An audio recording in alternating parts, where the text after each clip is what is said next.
บ่พอ2-3 นาทีเด้อนี่ยก2เรียบร้อยเด็ดแห้งมึงโอ้ยจังหวะมักแห้งอันบ่ลดแล้วบ่มื้อนึงน่ะแม่อุ้ยลดบ่ได้ดอกไอ้มันซ้ำให้เจ้าไปเลี้ยงซื่อๆเด้อนี่เมาเลยเขาจะมาสิขายผู้ใหม่เด้เฝ้ามาแม่นบ่เอาใส่น้อล่ะไอ้บุญจันทร์ว่าสิมาซื้อไก่นำคือหน้าออกมาโอ้ของแท้ตัวนี้ใส่ละบ้าเสกันนี่บ่บอก3 ไฟเจ้านี่แหละบัก3 ไฟนี่ที่ตกลงกันไว้เนาะแม่นตกลงกันไว้นี่บ่พอ2-3 นาทีเด้อนี่ยก2เรียบร้อยเด็ดแห้งมึงโอ้ยจังหวะมักแห้งอันบ่ลดแล้วบ่มื้อนึงน่ะแม่อุ้ยลดบ่ได้ดอกไอ้มันซ้ำให้เจ้าไปเลี้ยงซื่อๆเด้อนี่ซ้ำมื้อนึงเอ้ามื้อนึงกับมื้อตัวเดี๋ยวสิโอนนะป้าเสกโอนนั่น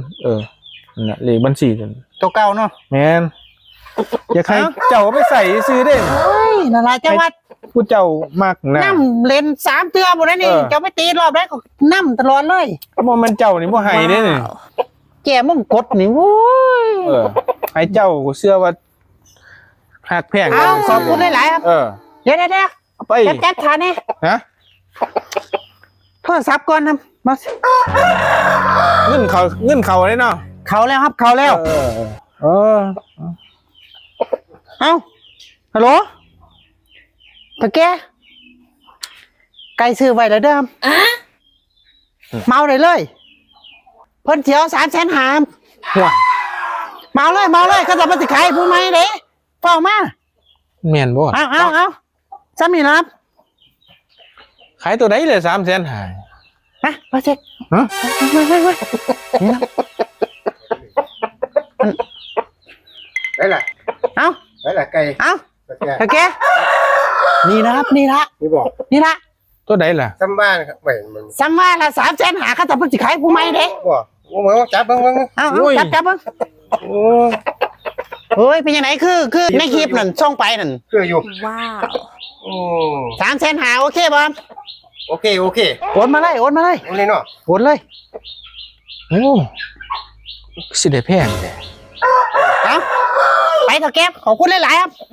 โอ้ยมันรุ่นหามีอีกเดี๋ยวสิโทรบอกบ่ยากตะกี้เจ้าคือบ่มาซื้อน้ำข่อยโอ้ยมันแม่นบ่ล่ะไอ้บ่ให้ข่อยอีกเนี่ยบ่จักเล็กจักน้อยแม่เจ้าคือขายได้แพงแท้โอ้ยให้บ้าเสกมื้อนึงล่ะเด้โอ้ยเจ้าคือขายได้แพงแท้ล่ะอุ้ยมันข่อยก็รูปแล้วเนี่ยมันอยู่น้ำฝีปากตัวบ้าเสกเอาอย่าว่ากันเถอะบัดรุ่นเดี๋ยวสิมาน้ำไหมโอ้ยขบ่น่าขายให้เราเลยแต่10,000นี่กูเลี้ยง3สิใหญ่กูมากดโทรศัพท์แป๊บเดียวนึงว่าซั่นได้300,000กว่าโอ้จัง